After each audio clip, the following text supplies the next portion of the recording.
आप सुन रहे हैं कहानी द्राक्षिणी, भाग 26-27।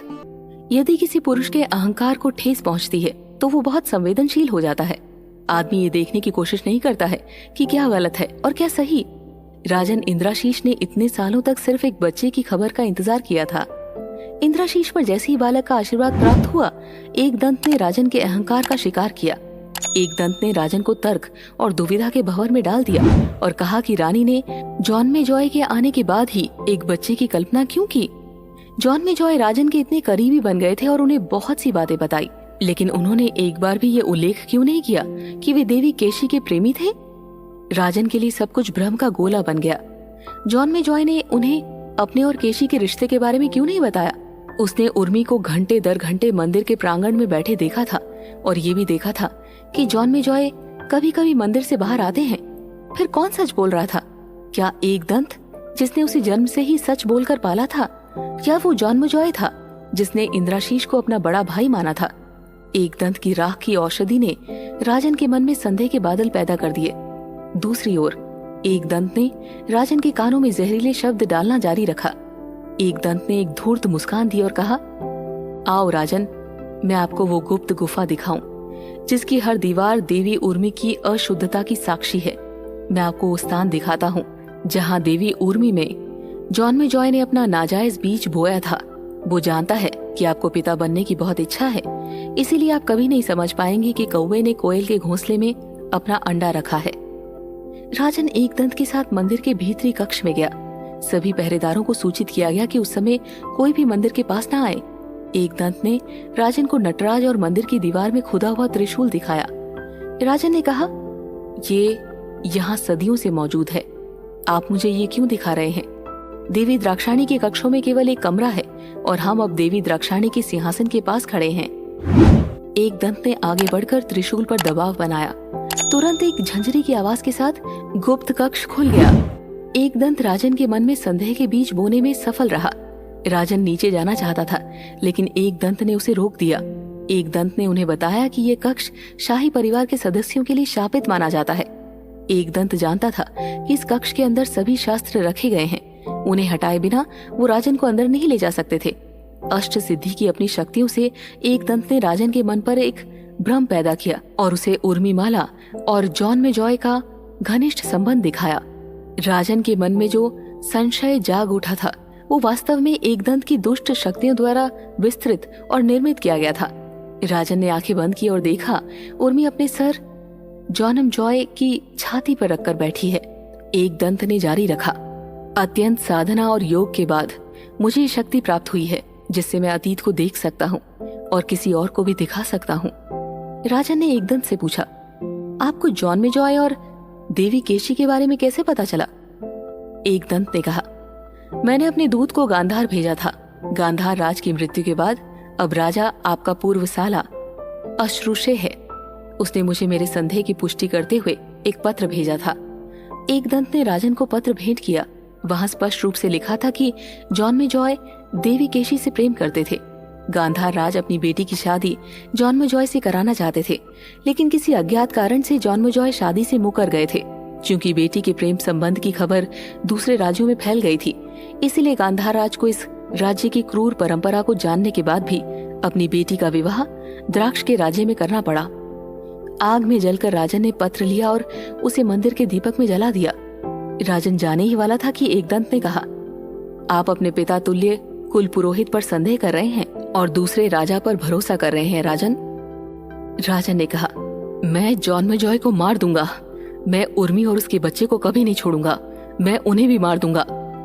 एक दंत ने राजन को रोक लिया। अगर राजन ने अब उर्मी को मार डाला तो एक दंत को कोई फायदा नहीं होगा। उर्मी उसका शिकार थी। एक दंत ने कहा, ऐसा मत करो राजन। यदि आप एक अतिथि राजा को मारते हैं तो आप और राज्य दोनों बदनाम होंगे। आपको मौखिक युद्ध में उसे हराना होगा।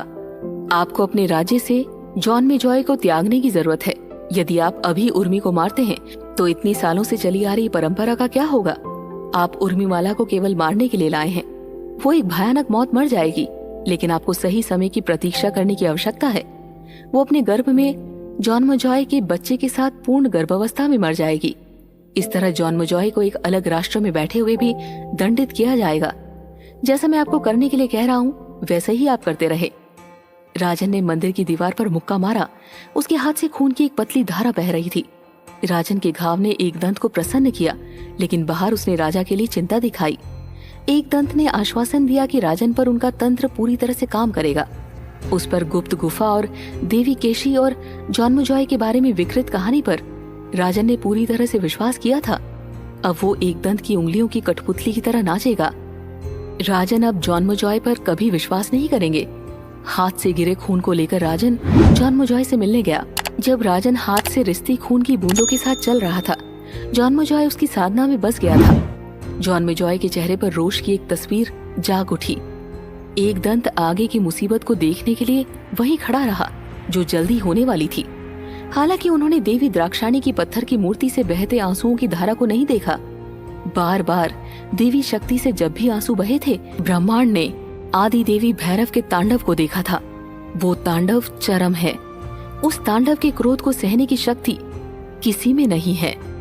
राजन ने अपने सर पर रोष के साथ जॉनमेजॉय के अतिथि कक्ष में प्रवेश किया। जॉनमेजॉय दक्षिण पश्चिम की ओर मुंह करके ध्यान की मुद्रा में बैठे थे। राजन ने देखा कि एक रेशमी धोती के अलावा जॉनमेजॉय ने कुछ भी नहीं पहना था। राजन अपनी मूर्खता पर असहनीय क्रोध में चला गया। उसने जॉनमेजॉय पर कैसे भरोसा किया और उसे महल में कैसे लाया? उर्मिमाला, वो ऐसा कैसे कर सकती थी? ऐसा कभी किसी रानी ने नहीं किया था। राजन ने कभी किसी रानी से इतना प्यार नहीं किया था कि उन्हें अपने सभी प्यार और विश्वास का ऐसा फल मिला। अगर जॉनमेजॉय ने देवी केशी के साथ अपने रिश्ते को नहीं छुपाया होता तो राजन को एक दंत पर कभी भरोसा नहीं होता। सिर्फ एक बार अगर उर्मी ने उसे गुप्त गुफा के बारे में बताया होता, फिर वो दृश्य जो उसने एक दंत की शक्तियों के अधीन देखा। इतना सब होने के बाद राजन एक दंत पर संदेह नहीं करेगा और उर्मी और जॉनमेजॉय पर भरोसा नहीं करेगा। ऐसे लोगों के लिए राजन देवी द्राक्षाणी की सदियों पुरानी परंपरा को बदलने पर तुले हुए थे। देवी द्राक्षाणी ने असंतुष्ट होकर उसे ऐसा दिन दिखाया होगा। उसकी रानी गर्भवती थी, लेकिन बच्चा उसका नहीं था। राजन ने पहली रात उर्मी को चेतावनी दी थी कि वो कभी भी किसी अन्य पुरुष के साथ संबंध बनाने के बारे में न सोचे। राजन ने शादी के बाद किसी और महिला को छुआ तक नहीं था। राजन केवल एक ही स्त्री से प्रेम करता था और वो थी उर्मी। कमीने जॉनमेजॉय!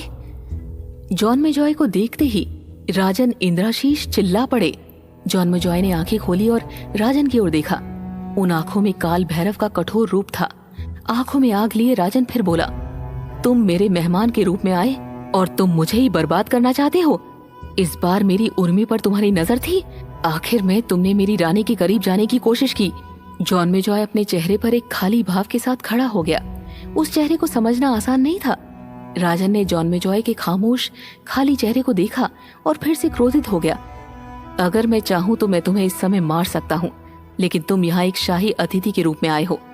इस प्रकार मैं तुम्हें नहीं मार सकता, लेकिन इस क्षण से तुम मेरे दुश्मन हो। मैं तुम्हें अपने राज्य से त्याग रहा हूँ। उर्मिमाला की सजा ये होगी कि उसे देवी द्राक्षाणी के चरणों में आपके पाप के साथ मरना होगा। जॉनमेजॉय ने एक आवाज में बात की, बारिश से भरे बादल की तरह। तो फिर ठीक है राजन इंद्राशीष, अब से मैं आपकी दोस्ती छोड़ देता हूँ। जो कुछ भी आपको अच्छा लगता है आप कर सकते हैं। मैंने आपको पहले ही वास्तविकता दिखा दी है। हालांकि यदि विस्तृत झूठ आपको अधिक संतोषजनक है तो आप उन्हें स्वीकार कर सकते हैं और उन्हें सत्य के रूप में लें। देवी क्या चाहती है वो खुद जानती है। ना तो आप और ना ही आपका कुल पुरोहित इसे बदल पाएंगे। उर्मिमाला एक नश्वर महिला नहीं है।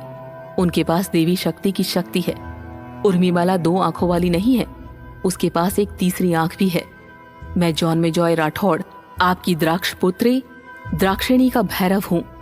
मैं ये भी देखना चाहता हूँ कि अंत में कौन जीतता है, आपका अंधविश्वास या उर्मी की चमक, देवी द्राक्षिणी की शक्तियां।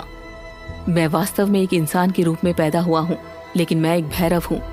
इसका अर्थ है कि मैं देवी शक्ति का पति हूँ। मैं भगवान शिव के विभिन्न रूपों में से हूँ। मैं उन सभी स्थानों पर उपस्थित हूँ जहाँ विष्णु द्वारा अपने चक्र से शरीर को छोड़ने के बाद देवी पार्वती के शरीर के अंग या आभूषण गिरे थे।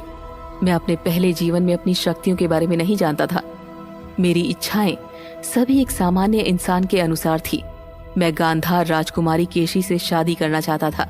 लेकिन तब मुझे अपना मूल रूप और शक्तियां समझ में आई। इस द्राक्ष राज्य की चुंबकीय शक्ति मुझे अपनी ओर खींचती रही।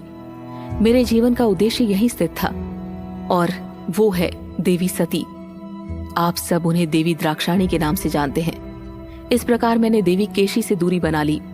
केशी हो या उर्मिमाला, मुझे इस भूमि पर किसी भी नश्वर महिला के लिए कोई आकर्षण नहीं है। मैं काल भैरव हूँ। मेरा आदि और मेरा अंत केवल एक ही व्यक्ति त्रिपुरेश्वरी देवी द्राक्षाणी में है। मैं केवल जॉनमेजॉय राठौड़ नहीं हूँ, मैं काल भैरव, काल का शासक हूँ। जॉनमेजॉय ने राजन को एक शब्द भी बोलने का मौका नहीं दिया और हवा की गति से कमरे से बाहर चला गया। उसी क्षण उसने राज्य छोड़ दिया। राजन शंकाओं और मृत्यु भस्म से भर गया। राजन ने अपनी महिला रक्षकों को आदेश दिया कि वे रानी उर्मिमाला को पकड़कर जेल में बंद कर दें। ये खबर जैसे ही उर्मी के गुरुदेव के कानों तक पहुंची, वो दौड़कर राजन के पास पहुंचे। आपकी बुद्धि आपको अत्यधिक खतरे के समय में छोड़ देती है राजन। आपने क्या किया राजन? आपने अपने राज्य से काल भैरव को त्याग दिया। क्या आप देख सकते हैं कि महल के बाहर रहने वाले काले कुत्ते ने जॉनमेजॉय के साथ महल छोड़ दिया है, जो काल भैरव का रूप था।